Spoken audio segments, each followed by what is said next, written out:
के कारण जानी। सीता जी के उम्र उस समय मात्र 6 साल के रहे। 6 साल के अवस्था में अपना माई की आज्ञा लेकर के मातेश्वरी जानकी जी अपना बाएं हाथ से शंकर जी के धनुष उठा ले ली। अब बाएं हाथ से उठा के नीचे के स्थान पवित्र करके फिर वही जगह रख दिले बनी। राजा जनक जी जब ये बात के जानले कि हमर पुत्री बाएं हाथ से शिव जी के धनुष उठा ले ली, जो धनुष के आज तकले केहू टस से मस ना कैले, तय आज हम परण करतनी, प्रतिज्ञा करतनी कि जौन वीर जौन राजा ये धनुष के दोनों हाथ से उठा के प्रत्यंजा चढ़ा के एकरा के तोड़ दी है, ओहे बेटी सीता से विवाह।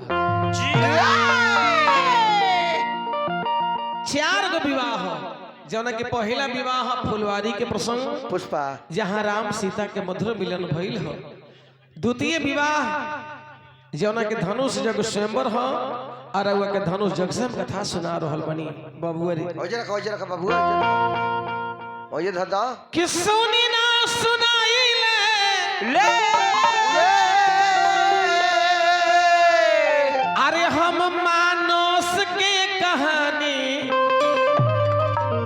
रामचरितमानस से कि सुनी ना सुनाई ले अरे हम मानस के कहानी जाओ ना पढ़ल बानी, अरे जाओ ना पढ़ल बानी। अत सुनी हमर श्रोता भैया ज्ञानी जाओ न पढ़ले बानी,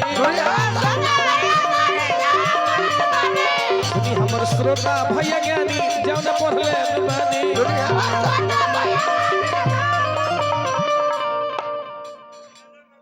मित्र जी बक्सर धाम से राम जी और लक्ष्मण जी के साथ चलतनी, कहा कि मोहन बाबू के श्रद्धा तनी चाहिए हो। लोग धनुष तोरे खातिर राजा जनक जी के धनुष जग में प्रवेश हो रहल बा। अब हमने के देखे के बा, लेकिन माई बहन लोग आवतनी कि राजा जनक जी कठिन प्राण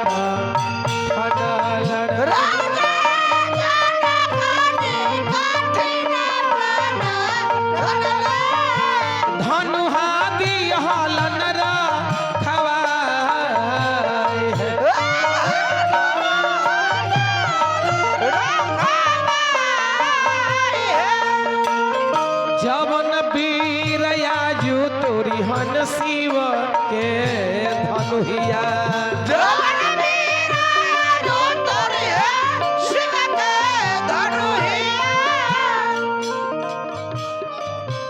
बड़ा सुंदर हमारा आदरणीय माननीय व्यास जी पवन वीरया जो तोरी हन शिव के धनुहिया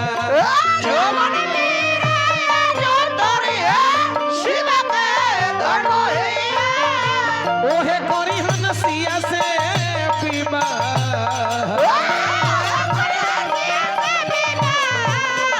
आही ओहे कोरी हन सिया से पीबा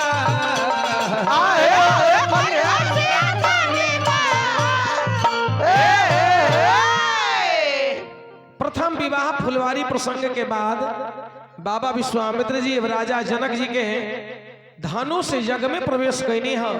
सभी लोग देख के बड़ा सुंदर भाव से हे मुनिनाथ प्रणाम। अब एगो तनी कुर्सी के व्यवस्था हमरा मुनि जी खातिर दे दिल जाओ, बैठे लगी। भगवान राम लक्ष्मण और बाबा विश्वामित्र जी के सबसे ऊंचा सिंहासन पर उनका के विराजमान करावल गइल, बैठावल गइल हो। राजा जनक जी उधर से जानकी जी सुने ना रानी, सभी लोग के बड़ा सुंदर आगमन हो रहा बा। तैन दोनों भाई ने आ जाओ, बस हो गई। रघुवत ने आई तारी इंट्रोडक्शन लिहल जाए इनको लोग के। अगर ये जुगल जोड़ी अच्छा लग रहा है तो एक बार श्रद्धा है कि ताली बजा करके थोड़ा सा स्वागत करें। बोलिए राजा रामचंद्र की जय। अच्छा ये बताइए प्रभु जी, आप दोनों भाई एकदम सहोदर हैं जी? सलेंसर झाड़ के बोली, माने दोनों भाई लोग एकदम सहोदर बनी एक बाप के। हालांकि दोनों भाई के नाको मुंह के डिजाइन करीब एक जैसा लाग रहल बा। अच्छा, खुशी के बात हो। एगो चीज रहुआ हमरा बताई, आप दोनों भाई के पिताजी एक है या दो? एक।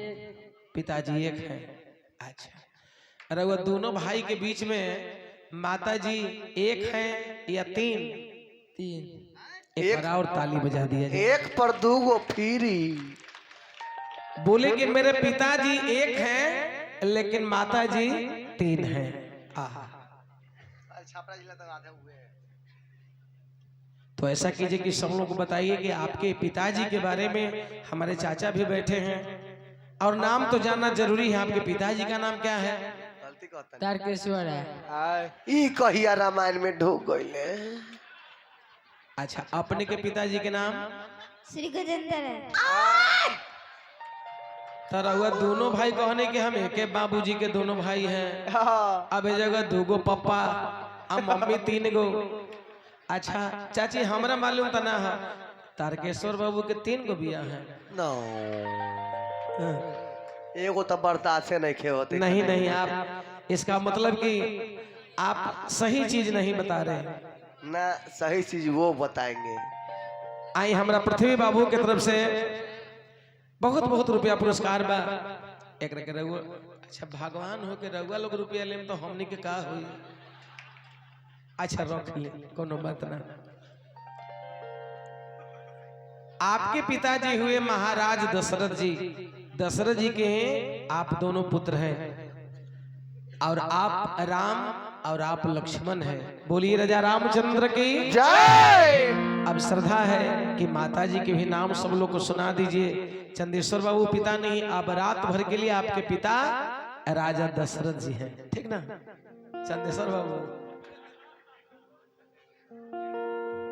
माताजी के नाम बताइए। रिंकू देवी। इहो रामायण में ढूकल बाड़ी। अच्छा, अपने के? फूला देवी। फूला देवी। आगे फूला देवी। अच्छा, ये दशरथ जी के कन्या का नाम रिंकू देवी या फूला देवी? जो के फूलवा। नहीं नहीं, आप जो के फूलवा जो।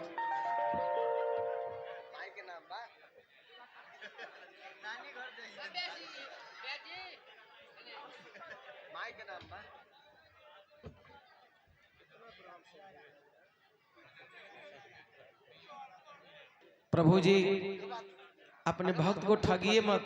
3 माँ हैं, हम सुने हैं, कौशल्या, सुमित्रा और कैकेयी। 3 गो। 3 माँ। वो तीनों माँ के आप 4 पुत्र हैं, राम, लक्ष्मण, भरत और शत्रुघ्न।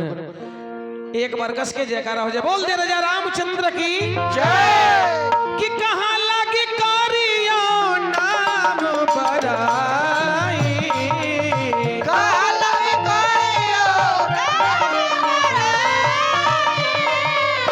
राम न सकहि नाम गुण गाई।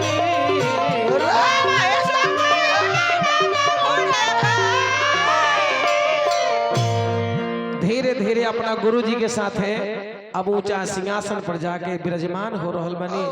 तनी हो लोग के कुर्सी लगा दे जाओ। Chair chair. ऊपर तो जगह कम बात, नीचे ही हो जाओ। अब माई बहु लगाओ तनी काजी कि हल चल भाई बाना करिया में।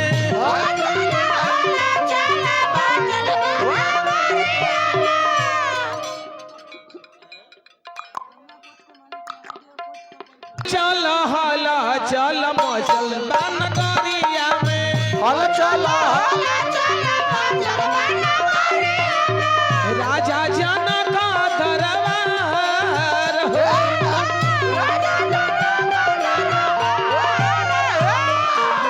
जवन वीर आजू तोरी हन शिव के धनुहिया हो।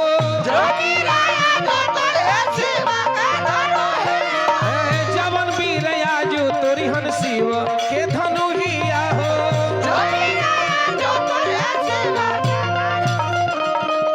अरे तो वह करी हन सिया से विवाह हो।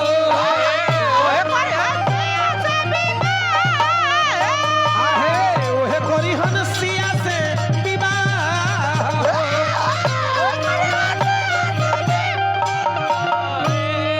बाबू जैसे रउआ लोग बैठल बनी उहे तरह राजा महाराजा सब जगह के वीर अच्छा लंकापति रावण बानासुर ऐसन योद्धा हाँ सबे लोग आके बैठल बने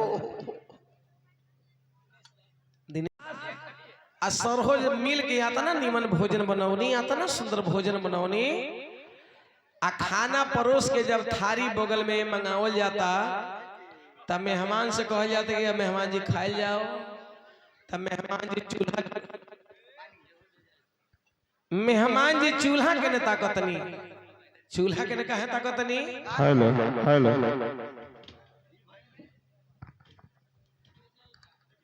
साली सरहोज कहतनी कि पाहुन भोजन कैल जाओ चूल्हा ने कहे ताकतनी तब पाहुन कहतनी कि बहुत बड़ा भय लागता महाराज खाना सामने में भय लगता कहतन कि बड़ी डर लग रहा बा कारण रास्ता में बहुत बड़ा एगो सांप देखले रही कितना लंबा त साली पूछतनी कि अच्छा तो सांप जब ना देखले रही ये भोजन से कौन ताल्लुक वाला रहो भोजन न करी कहतनी कि बड़ा डर लगता सांपवा के देखनी त साली पूछतनी कि सांपवा कितना गो रहे सांप कितना गो रहे मेहमान देखी कितना प्यार से बतावतनी सांप हमर थाली देखतनी आ थाली और चूल्हा पर पापड़ रखल में ना इतने दूरी सफवा के रहे बुझली कि पापड़ खाए के फेर में बाड़े अब नया कोटो में डायरेक्ट ना कहतन कि पापड़ मंगावल जाए तब सांप के बहाना उतने गो सांप रहे तब साली कहली के ओहो एकर मतलब बा सब कुछ आ गइल बा अब मेहमान ला पापड़ नहीं आया है इसलिए मेहमान नहीं खाते पापड़ मंगावल गइल तब मेहमान जी पृथ्वी बाबू वहां के भोजन कइनी है के साथ विवाह तो जब तक ले वीर लोग आवता तब तक ले एगो तनी चटनी से आनंद उठा ले जा एगो लयदारी से आके शक्ति आजमाइश करी जानकी जी अपना माता के साथ बैठल बनी राजा जनक जी महाराज सतानंद जी सभी लोग उपस्थित बनी तनी धनुषवा के टूट जाता ना तो हमार भाई एगो चैता कहनी है तई चैता में बांधल जाला में तनी समय लागेला सुनाए ई कुर्सिया के थोड़ा सा वहां लग एने घुमा के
थोड़ा सा आप लोग पीछे हो जाइए बच्चे लोग थोड़ा सा पीछे हो जाइए पीछे चले जाइए थोड़ा थोड़ा पीछे हो जाइए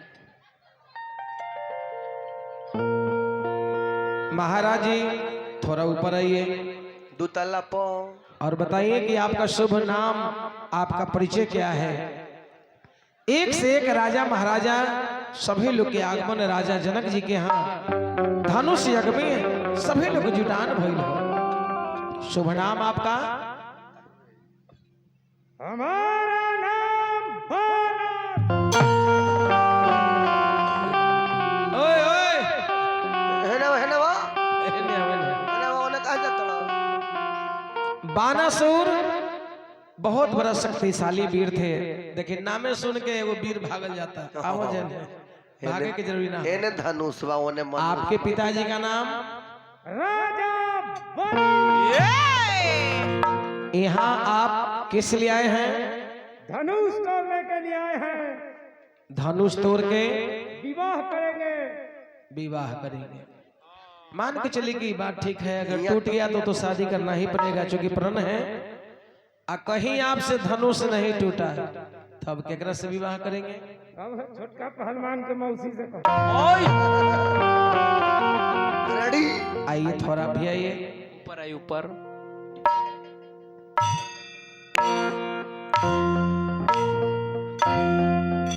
इन्हें आ जाओ इन्हें।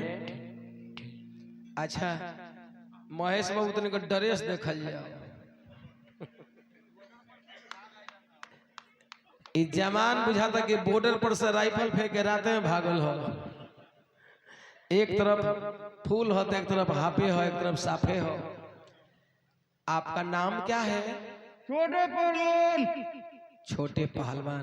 कद के हिसाब से मोटा मोटी ठीक है बताएं, छोटे पहलवान।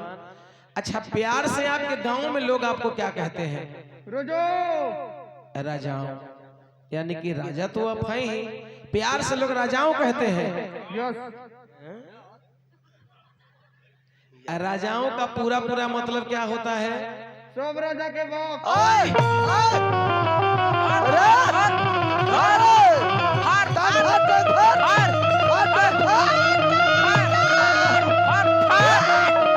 बस बस छोड़ दी महाराज। बुला गया है। देखिए यही मुंह से सब कुछ हो जाता है। राजा वीर कहने कि हम पूछले कि राजाओं का पूरा मतलब क्या होता है? कहने कि सब राजा के बाप। ये बात ना बोलेंगे, बिना मतलब में चौकट खराब हो जाएगी।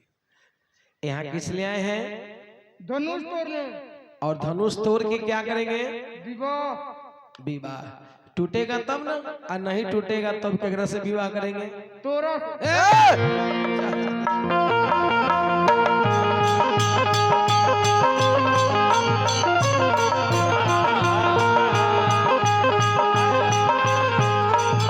जय हो।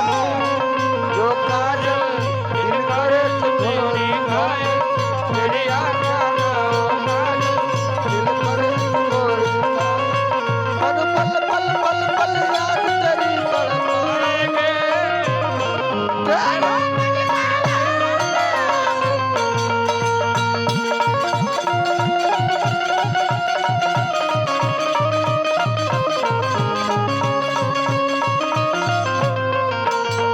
तेरी आज्ञा ना काजल दिल करे तुम्हारी गाए, तेरी आज्ञा ना काजल दिल करे तुम्हारी गाए।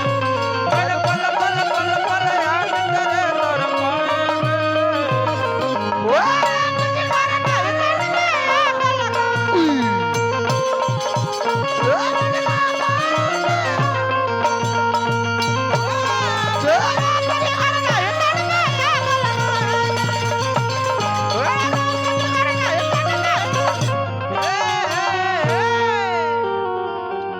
राजा जनक जी के एक दूत जाकर के घोषणा किए कि हे राजा महाराजा लोग सब लोग आप बारी बारी से धनुष में जोर लगाएं।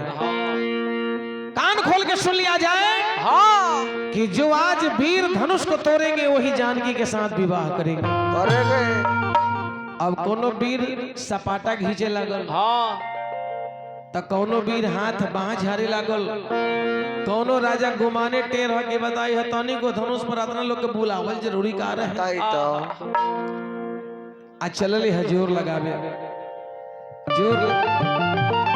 जोर लगावे पहुंचले जरूर हो, लेकिन का होता देखो कि कतना लोग आइले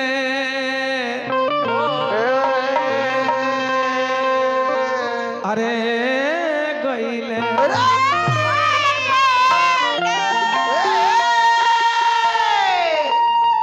तनी आगे बढ़ के सपाटा घिंचल जावे ने चोट लग जाए कि यार कतना वीर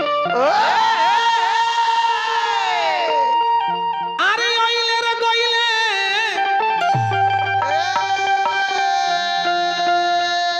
अरे त जाके जोर होती हले लगा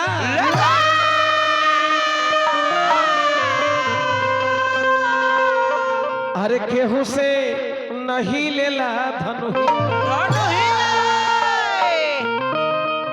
आराम से, अब ऐसा ना कि जोर लगा में दे के हड्डी फटी ना तोड़ ले कि केहू से अरे नहीं लेला धनुहिया। अरे तो है राजा गोइल लजाई केहू से नहीं लेला धनुहिया। अरे राजा गोइल लजाई केहू से नहीं लेला धनुहिया। अरे राजा हो गोइल लजाई केहू से नहीं लेला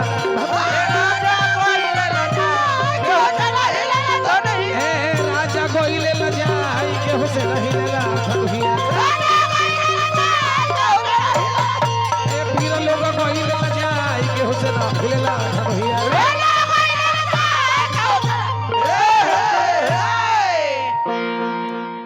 रामचरितमानस में गोस्वामी वो लिखत कि भूप सहस्र दस कही बारा।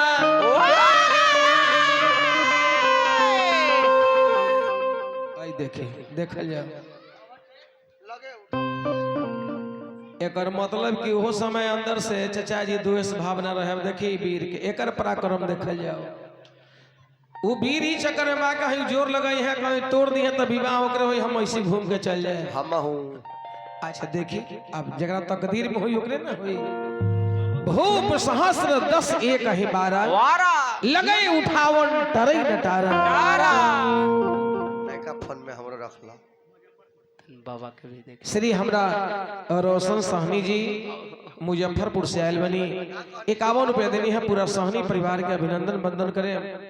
अच्छा मुजफ्फरपुर से ढेर लोग लेकर आयल बनी। रवन मुजफ्फरपुर के बारे। चलिए वहां के अभिनंदन बंदन बा।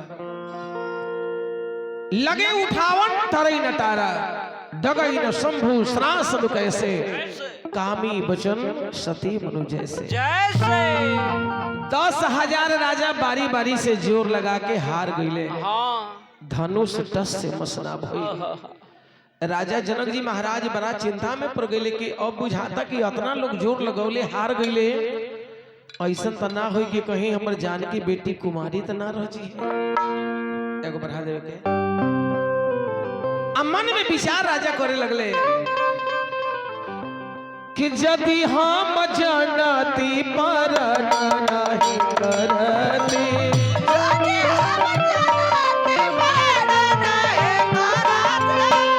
चाहू हम जानती पर नहीं करती।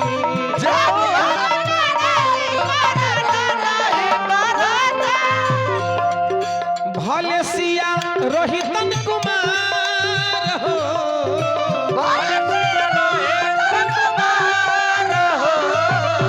जाहू हम जनती पर नहीं करती।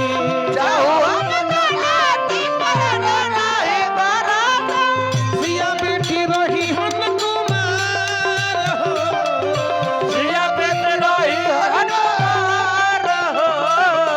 देश विदेश के नरेश लोग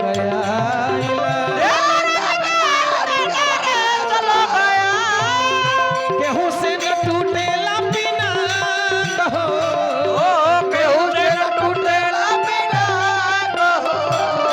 जाहू हम जनती पर नहीं करती।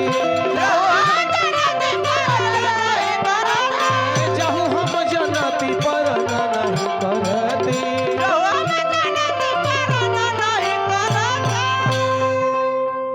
बस समझ गए। आज मुझे विश्वास हो गया अगर धरती वीरों से खाली पड़ा है। अब कहला मोज पर वो लोग ताव दे रहल बनी। अब तो आप लोग को चला जाना चाहिए। आज मुझे विश्वास हो गया कि धराधाम पे कोई वीर नहीं है और वो लोग वीरे हैं। अच्छा तो महेश बाबू एक बर्तन देख ले जाओ वो लोग के वीरता ही। फिर कुछ राजा लोग लजा के जाके बैठ गए। वह में से फिर कुछ वीर लोग चलत अरे अब जोर लगावे। रावण बानासुर के बारे में बतावल गई कि रावण बाण छुआ नहीं चापा। हारे सकल भूप करी दापा। रावण जोर ना लगौली। मानस बतावता काहे न जोर लगौले एकरा पीछे कोनो न कोनो रहस्य चर्चा छुपल बा। जब धनुष तोड़ने के लिए आए तो फिर जोर क्यों नहीं लगाए? ये प्रमाण बताओ जाता कि सीता जो न हो एगो नाता से रावण की अपन पुत्री हो, रावण के अपन पुत्री हो। रावण जब जोर लगावे चले ले आकाशवाणी होता है रावण तू इन्हें धनुष में जोर लगावे जा रहल बारो। औने मधु नाम के राक्षस तरा बहन के हरण करके ले जा रावण कहले कि सीता आज हम वापस जा रहल बनी। एगो समय आई कि सीता तोरा के एक बार हमरा लंका में फिर चले के हुई। अब कहिया चले कहिया आगे बताए जी चली रघुआ लोग तने जोर लगाई। बहुत समय में अभी कि ये राजा राजा राजा चलो जोर तू लगावा, जोर तू लगावा राजा जोर तू लगावा। राजा राजा राजा चलो जोर तू लगाओ, जोर तू लगाओ राजा जोर तू लगाओ। हे राजा हे राजा अब जा जा जा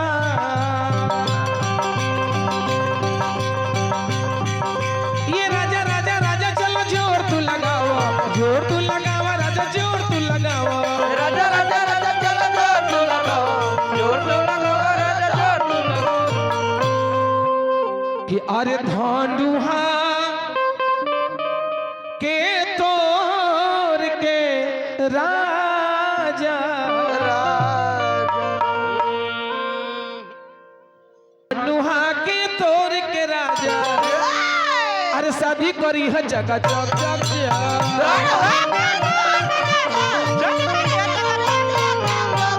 नुहा के तोर के राजा शादी करी है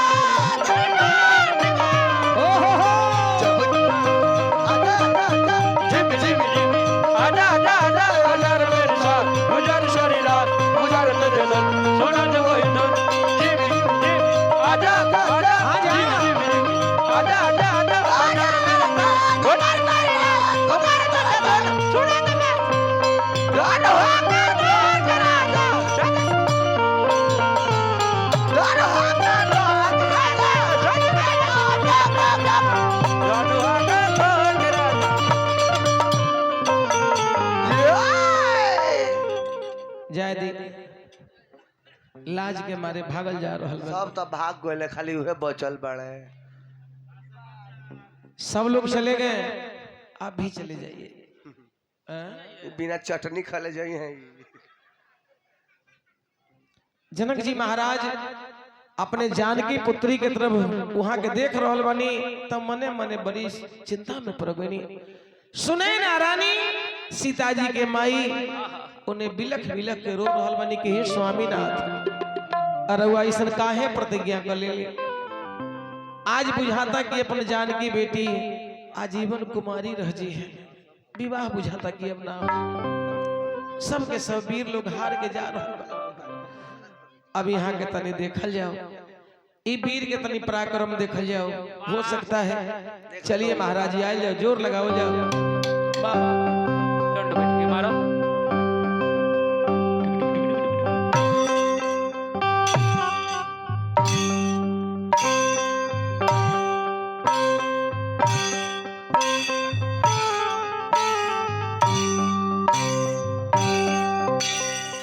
बना के क्यों बिगाड़ा रे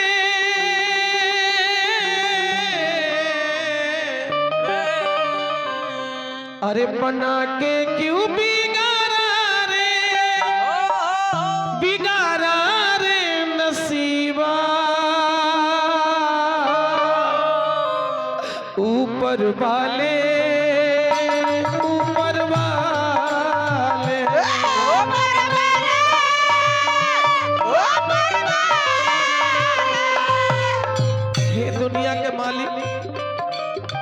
सब कुछ हम सह लेंगे, बेटा कुमारा भले रह जाए कोई बात नहीं, लेकिन बेटी कुमारी कैसे अपना घर में जीवन बिताएगी? बना के क्यों बिगाड़ा रे,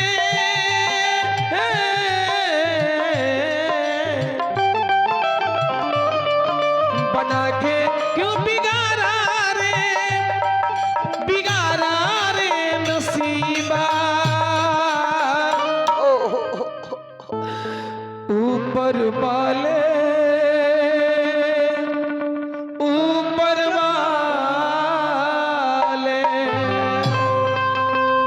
चले जाइए।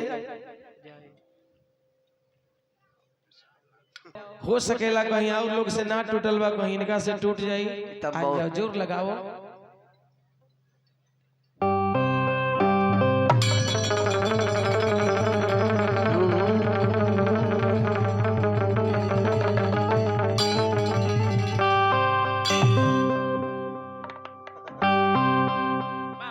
एक दो तीन 4 5 6 7 8 9 10 11 अरे 12 13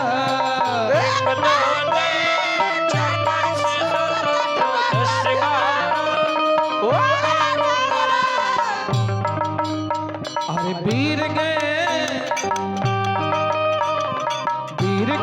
धनुहा के पास, बेशुमार लौट गए होंगे निराश। अब इनका देखल जाओ।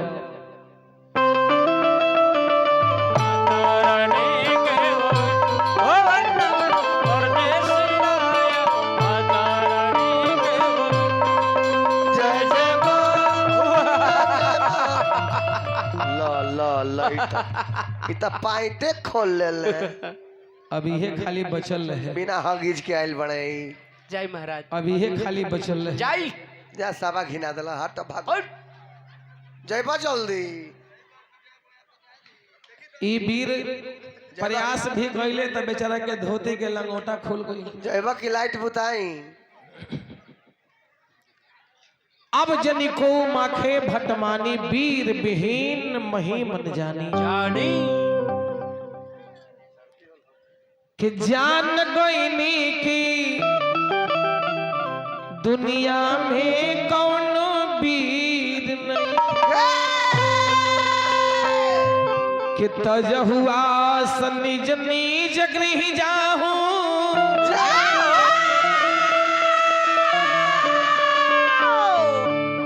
लिखा न विधि में देहि विवाह।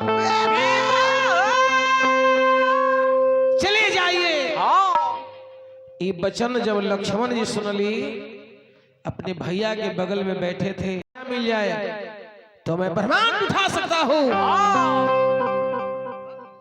ये तब पुराना धनुष है, और लगी बात उठाने की, तो धनुष है, इसे उठा करके मैं कई एक योजन दौड़ के जा सकता हूँ।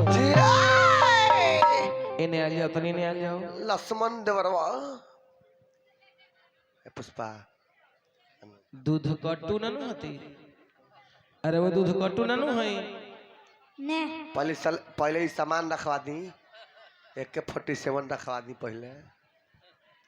एक रखे निकाल लो। न तो मार दम तो दिखते हो जाई। दूध पियले बने। हाँ। गाय वाला भैंस वाला?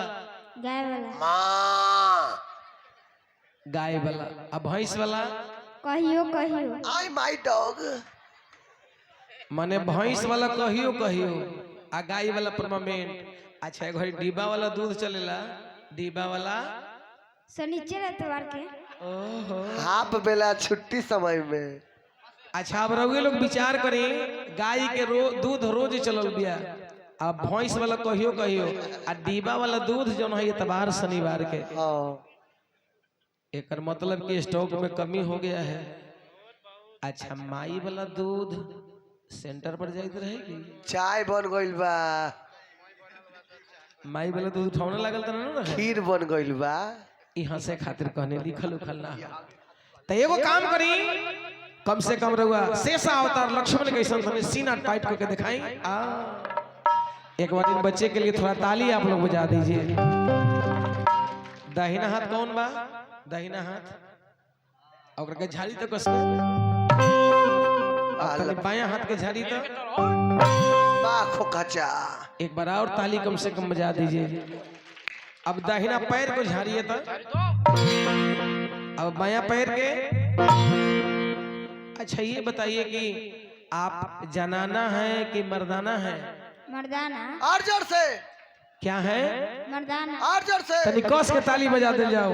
बोल दे राजा रामचंद्र की जय। और वो बताइए कि जनाना है कि जनानी है? जनीनी। जानानी। ना ना आप मर्दाना है, ठीक ना? जननी। लखनलाल जी शेषा अवतार बनी, जननी। भैया उन्हें बैठल बनी और लक्ष्मण जी राजा जनक के तरफ ध्यान देके कहले कि राजा वो धनुष के रूप में बात करतनी जो न बोल देनी तो न बोल देनी, दोहरा के ई बात के मत दोहराए। आ कहतनी वहां के कि यार बोलला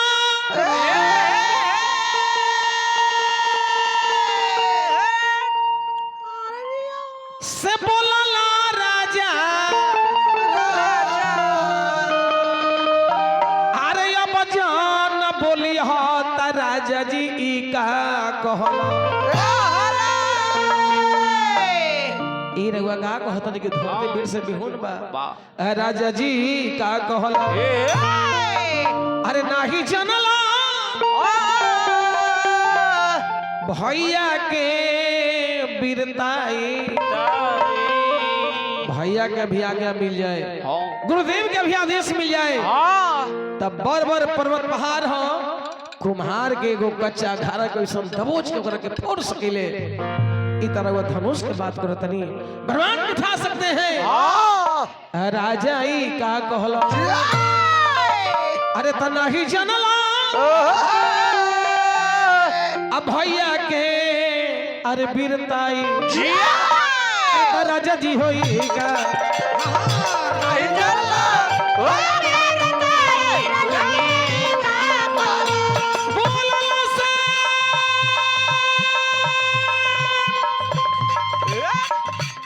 बोलला राजा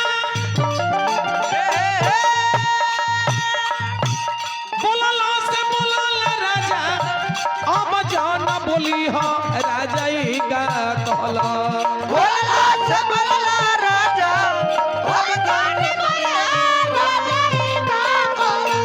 नहीं जानला भैया के बिरताई राजा जी।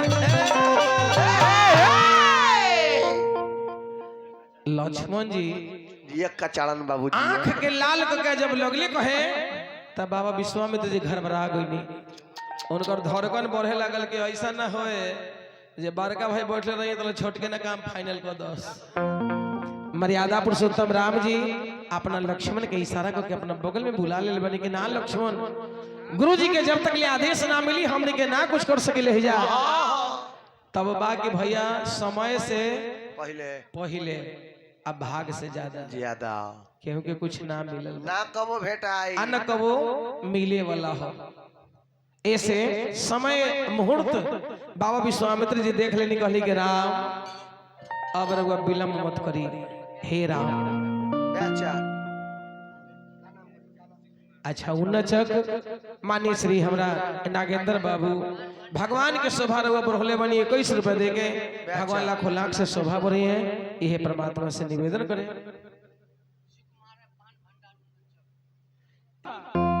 विश्वामित्र समय शुभ जानी बोली अति स्नेह में बानी उठाऊ राम भंजहु भव चापा मेटहु तात जनक परितापा। भगवान राम धनुष के तोड़े जा रहे बनी जब धीरे धीरे धनुष के करीब पहुंचनी हो तो सीता मैया बड़ा श्रद्धा से कहत तनिका इन्हें आइया बाबू इन्हें आओ।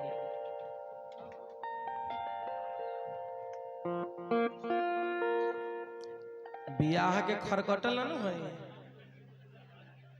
आरामे आरामे आवे के हालांकि बियाह के बड़ा इंसान के खुशी बड़ा होला लेकिन बियाह के बाद एक आध महीना के बाद पूछे का दोस्त का हाल है, कहा ठीक है।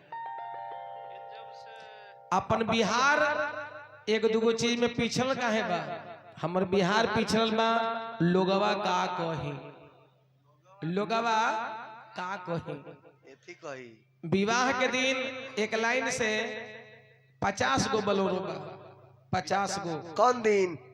विवाह के दिन। अच्छा अब 50 गो बलोरवा दुआर लाग रहल बा। आ जब शादी विवाह हो जाता चाची तो 2 महीना के बाद देखो तनी कि जेकर शादी भइल बा उ लड़की या लड़का रोड पर जाके एगो टेम्पू वाला के हाथ देता। कहाँ जाए के बा? हाजीपुर जाए के बा। केकरा लगे? लेडीज डॉक्टर के लगे। सुती चाची ना। अब विचार करी कि 50 गो बलोरो दिन गई, ओहे में से कुछ रुपया मिला के एगो 2 चक्का मोटरसाइकिल हो जाइत ना। एहे से कहते कि लोगवा का कही। आ हमर बिहार ऐसन बा कि कहीं जाई तो अपन परिचय दे दी। बिहारी के मेन तो गमछा हो, पगड़ी हो, कहीं पहुंच जाई ना तो तहलका मचा दी। एगो ऐसा समय आइल ना कि एक बार हवाई जहाज पर एगो बिहारी चढ़ गई। अब तो अपन करामात शुरू कर दिले। फ्लाइट पर हवाई जहाज पर चढ़ल बारे आ एगो झोरा में से एगो नीप के बोतल निकालत रहे चोरा के। दारू वाला। अब वो संजोग से ऊपर चढ़ल बारे एगो जापान वाला, एगो अमेरिका वाला, एगो रूस वाला। आ तीनों से संगत बिहारी कर ले। हाँ भैया ठीक है ठीक है, मेरे बिहार में बंद था इसलिए दिल्ली में आए हैं, मिल गया है, वो चुपके से ले लिए हैं। तब अमेरिका वाला एगो सौसे को बोतल निकाल ले। बोले कि बिहारी भाई पियोगे? कहते कि पियोगे नहीं, हम पूरा पियेंगे। अमेरिका वाला कहले कि हमरे कहते 2 पैक दे दी, डला गई। रूस वाला के 1 पैक, जापान वाला के तनिकारा को के 1 पैक। आ जब बिहारी के नंबर आई, बिहारी के जब गिलास में ढराई लगल तब बिहारी उन्हें ताकत और ढारो ढारो। आ पूरा जब मार ले तो कहता अमेरिका वाला से महुआ मिलेगा। जमरुआ तो जहाँ रही ना तहाँ पर परिचय बता दी। सब प्रभारी हमार एगो भाई बिहारी। जब राम जी धनुष तोड़े जा रहल बनी, एक बार हम चाहे कि दोनों हाथ उठा के तेज जयकारा हो जाए। बोल दे राजा रामचंद्र की जय। अपना गुरु जी के आदेश लेके जा रहल बनी। आ सीता मैया हाथ जोड़ले बनी। देखिए काल परसों छठ माई के बरस संपन्न भइल है। तई गीत के हमने के माई बहन बड़ी श्रद्धा से पुष्पा कि छोटी रे मोटी, ये हमने के माई बहन लोग गावे गीत कि धो बनी रे बिटिया के लामी लामी हो के छोटे मोटे धोबड़ी रे बिटिया के लामी लामी के। और वो लोग के चाचा गमछा उमछा खिंचवावे को ही तो दे दे। और बाल खोल लो। बड़ा सुंदरी धोबिन खींचतनी आई तो धोबी ना हिनकर धोबिया पहुंची ना। धोबिया धोबिया गोइल में कधा लावे। तनी बढ़िया से पानी में डुबा डुबा के छोटी मोटी धोबनी रे बिटिया के लामी लामी हो के छोटे मोटे धोबड़ी रे बिटिया के लामी लामी के। देखिए धोबिन भी अकेले ना है, इनकरो जोड़ी है बाबू। अरे देखिए अपन मैडम के बताओ तो कि देखा कपड़ा कैसे खींचा जाला धोल जाला। ऐसे धोला कामारा धो ओई तेरे धोबनी भइले यार अघ के हो में कपड़ा धो कोई तेरे धोबिन भइले और आके हे छोटी रे मोटी धोबनी रे बिटिया के लामी लामी हो के छोटे मोटे धोबड़ी रे बिटिया के लामी लामी के। बात मारो मेरा सूरज हे महान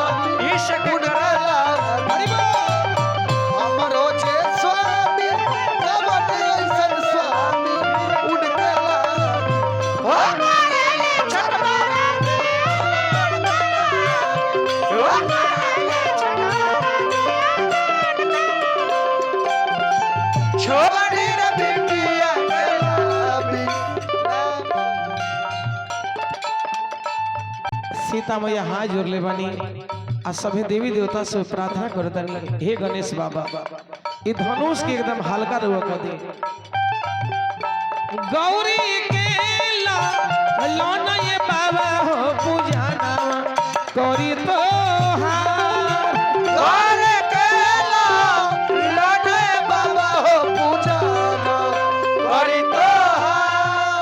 अच्छा जगह जाके पसार दो उन्हें पसार दे जब सुखत रहो अजुए दीनमा खातिर बाबा हम पूजा कोई तो अजुए दीना खातिर बाबा हम पूजा कोई तो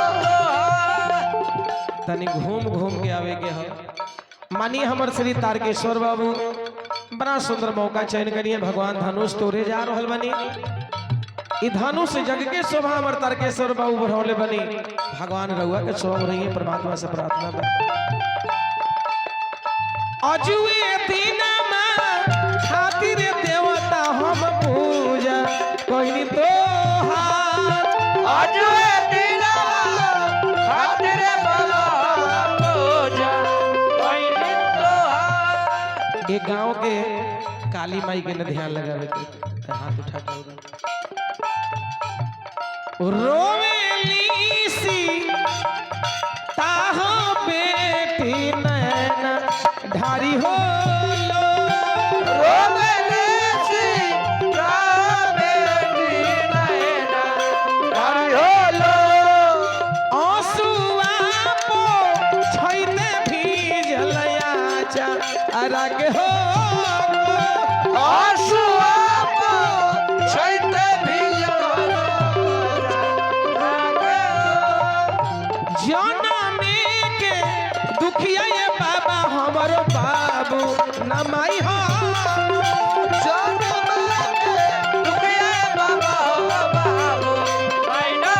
धरती से जनमलिए बाबा बाके हो धरती से जनमलिए बाबा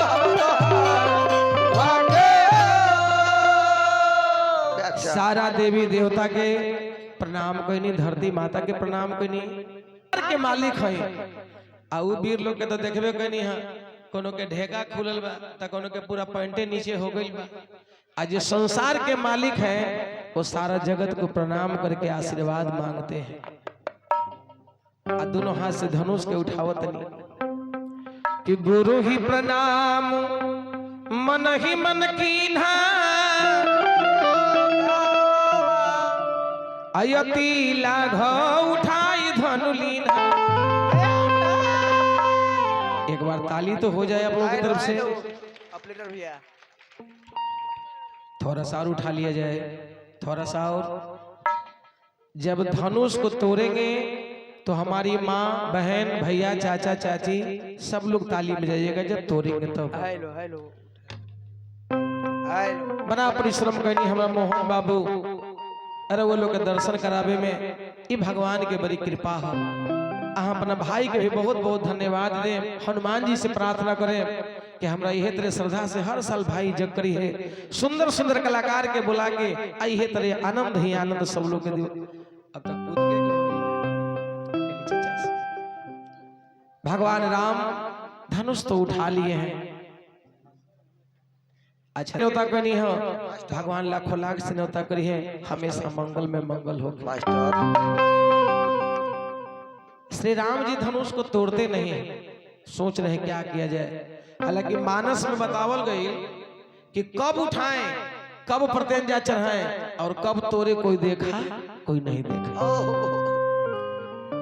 चार को बात विचार करनी है दशरथ के लाल जब हाथ में पिनाकली मन में चार बात सोच के न तोड़ने के वास्ते कि पहले जो तोड़ू तो कुल में कलंक लगे दूसरे में तोड़ू तो धनुहा त्रिपुरारी तीसरे ना तोड़ू तो सीता जी कुमारी रहे चौथे में तोरू तो लोग कहे लोभ के नारी के। कल से लोग क्या कहेंगे, मर्यादा पुरुषोत्तम राम हो गए एक नारी के लिए धनुष को तोड़ दिए। यह चारों बात पर विचार करिए प्रभु जी। जब तोड़ेंगे चाची लोग तो कस के ताली रघु लोग बजाएं। जो जागते हैं वही कुछ पाते हैं, जो सो जाते हैं वो आजीवन सोते हैं। और कभी भी कोई देवता के पास, कोई भगवान के पास, कोई मंदिर में जाइए तो पहले विश्वास कीजिए। अगर आप विश्वास करेंगे चंदेश्वर बाबू तो पत्थर में भी भगवान का दर्शन हो सकता है। देवघर वाला इनके पूजा करे मंदिर में और ध्यान लगाए जूता पे। बहुत लोग पूजा करे भीतरी जाता है और कहता कि 500 के जूतवा हमर बोहरे कहीं ले न जाए। वैसने आदमी के जूता अक्सर चोरी हो जाता ये है। सब ज्यादा नेचर ब्यास के रहेला। उहे इंसान के अक्सर जूता चोरी होता है। विश्वास अगर करते हैं तो विश्वास करके एक बार परमात्मा के दरबार में अपना हाजिर लगाइए, आपके मनोकामना अवश्य पूरा होगा। वाह मास्टर। कि अरे लेत चढ़ावत खईचत गाढ़ी होशियार मनवा, लेत चढ़ावत खईचत गाढ़ी होशियार मनवा,